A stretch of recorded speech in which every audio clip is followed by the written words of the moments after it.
പൂജ്യരായ ആരാധ്യരായ വിശിഷ്ടാതിഥികളെ, നിയമവും നിയമസംഹിതയും തന്റെ ജീവിതത്തിലും സമൂഹത്തിലും പ്രാവർത്തികമാക്കിയ ആദരണീയനായ സുസ്മേരവദനായ ജഡ്ജി സാറേ, എന്റെ ആത്മപ്രണാമം.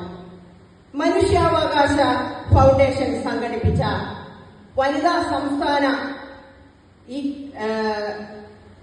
കൺവെൻഷനിൽ എന്നെ വിളിച്ചത് എനിക്ക് സൗന്ദര്യം മാത്രമല്ല, മറിച്ച് ധീരമായി പ്രവർത്തിക്കാനുള്ള കഴിവുമുണ്ട് എന്ന് പറയാതെ പറയുന്ന പ്രൗഢ വനിത നെസ്ല മാഡമാണ്. മാഡത്തിനും എന്റെ ആത്മപ്രണാമം.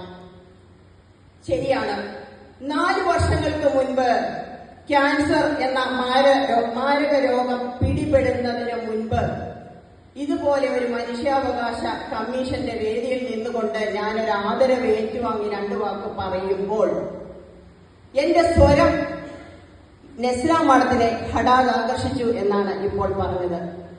എനിക്ക് ഒരുപാട് അഭിമാനമുണ്ട്. സ്ത്രീകൾ സമൂഹത്തിന്റെ ശില്പികളാണ്.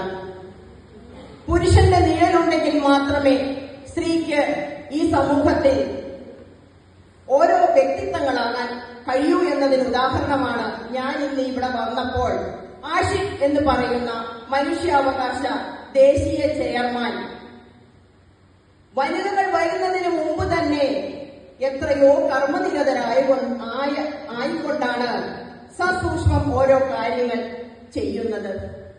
അദ്ദേഹം ഇവിടെ നിന്നുകൊണ്ട് ശോഷിച്ചു പോയ സദസ്സിനെ നോക്കി വിലപിച്ചപ്പോൾ ഞാൻ മാഷിനോട് പറയട്ടെ, 10-200 വേദികളിൽ ജനസാഗരം അലയടിക്കുന്ന വേദികളിലൊക്കെ നിൽക്കുന്നതിലും എന്നെ ആകർഷിച്ചത് ഈ ഒരു ശോഷിച്ച സദസ്സ് എന്ന് അദ്ദേഹം പറഞ്ഞ ഈ സദസ്സാണ്. കാരണം നമ്മുടെ ദേശീയ ചെയർമാൻ വ്യാകരണത്തെ പോലെ ഇവിടെ സംസാരിക്കുമ്പോൾ പറയുന്ന ഓരോ കാര്യങ്ങളും തീക്ഷ്ണതയോടെ തന്റെ കണ്ണുകളിലൂടെ ആത്മാവിലേക്ക് ആവാഹിക്കുന്ന ഓരോ വനിതകൾക്കും മുമ്പിൽ ഞാൻ ആത്മപ്രണാമം ചെയ്യുകയാണ്.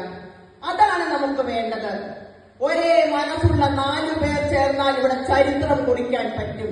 പക്ഷേ അനേക ലക്ഷം ആളുകൾക്ക് വിഭിന്നമായ അഭിപ്രായങ്ങൾ ഉണ്ടെങ്കിൽ സംഘടിച്ചതുകൊണ്ട് നാം ശക്തരാവുകയില്ല. ഞാൻ ഒരുപാട് ദീർഘിപ്പിക്കുന്നില്ല. കാരണം ആദരണീയനായ ജഡ്ജി സാറിന്റെ വളരെ ധീരമായ കർമ്മോത്സുകമായ ഒരു വേദിയിലേക്ക് അദ്ദേഹത്തിന്റെ പ്രവർത്തനങ്ങൾക്ക് ഭംഗം വരുത്താൻ ഞാൻ ഉദ്ദേശിക്കുന്നില്ല. അപ്പോ ഒരു കാര്യം പറയട്ടെ, സ്ത്രീ ശാക്തീകരണം എന്ന ധീരം ഘോരം കൂട്ടായ്മകളിലൂടെ പ്രസംഗിച്ചുകൊണ്ട് പോയിട്ട് കാര്യമില്ല. അതിനൊരു ഉദാഹരണമാണ് ഞാൻ. ഏറ്റവും അധികം വേണ്ടത് ശാക്തീകരണത്തിന്റെ ആദ്യഘട്ടം ഓരോ സ്ത്രീകളുടെയും മനസ്സിലാണ്. നമ്മുടെ മനസ്സുകളിൽ അല്ലെങ്കിൽ മനസ്സിൽ ആ ശാക്തീകരണം ഉണ്ടാകുമ്പോൾ ആ ശാക്തീകരണത്തിന്റെ കരുത്തിന്റെ ബാലപാഠമായി ഒരു സ്ത്രീ നന്നാകുമ്പോൾ വീട് നന്നാകും, വീട് നന്നാകുമ്പോൾ സമൂഹം നന്നാകും. അങ്ങനെ അതൊരു ഉന്നത തലങ്ങളിലേക്ക് പോകുന്നു. ശാക്തീകരണം പ്രസംഗത്തിലല്ല വേണ്ടത്, പ്രവൃത്തിയിലാണ്. ഒരുപാട് പ്രസംഗിച്ച് അല്ലെങ്കിൽ എഴുതി അല്ലെങ്കിൽ ഒരു ഷോർട്ട് ഫിലിം അല്ലെങ്കിൽ ഒരു സിനിമാ മേഖലകളിലൂടെ പോകുമ്പോൾ എന്നെ പുച്ഛിക്കുകയും തളർത്തുകയും പരിഹസിക്കുകയും ചെയ്തവർക്ക് മുന്നിൽ ശാക്തീകരിക്കപ്പെട്ട മനസ്സുമായി കർമ്മപദങ്ങൾ താണ്ടി വന്ന ആ ഒരു ജീവിതം നിങ്ങൾക്ക് മുമ്പിൽ ഞാൻ ഉദാഹരണമായി വെക്കുകയാണ്. ഇവിടെ കണ്ടു സമത്വം, സ്വാതന്ത്ര്യം, സാഹോദര്യം. സമത്വം, സ്വാതന്ത്ര്യം, ഓക്കെ, സാഹോദര്യം. 3 സ്ത്രീകൾ കൂടുന്നിടത്ത് അവളുടുത്ത പട്ടുസാരിക്ക് എന്ത് വിലയുണ്ടാകും? എനിക്കത്രയും ഇല്ലല്ലോ. അവളുടെ ഒരു പ്രസംഗം കേട്ടില്ലേ? അങ്ങനെ ചിന്തിച്ചാൽ സാഹോദര്യം ഉണ്ടായില്ല. എന്റെ അമ്മയുടെ സാറുടെ ജഡ്ജി സാറ് പറഞ്ഞു, ഏതൊരു സൃഷ്ടിയും ഒരു സ്ത്രീയുടെ ഗർഭപാത്രത്തിലാണ് പിറവിയെടുക്കുന്നത്. വളരെ തീക്ഷ്ണവും വളരെ അർത്ഥവത്തുമായ ആ വാക്കുകൾ നിങ്ങൾ ശ്രദ്ധിച്ചിട്ടുണ്ടാകും.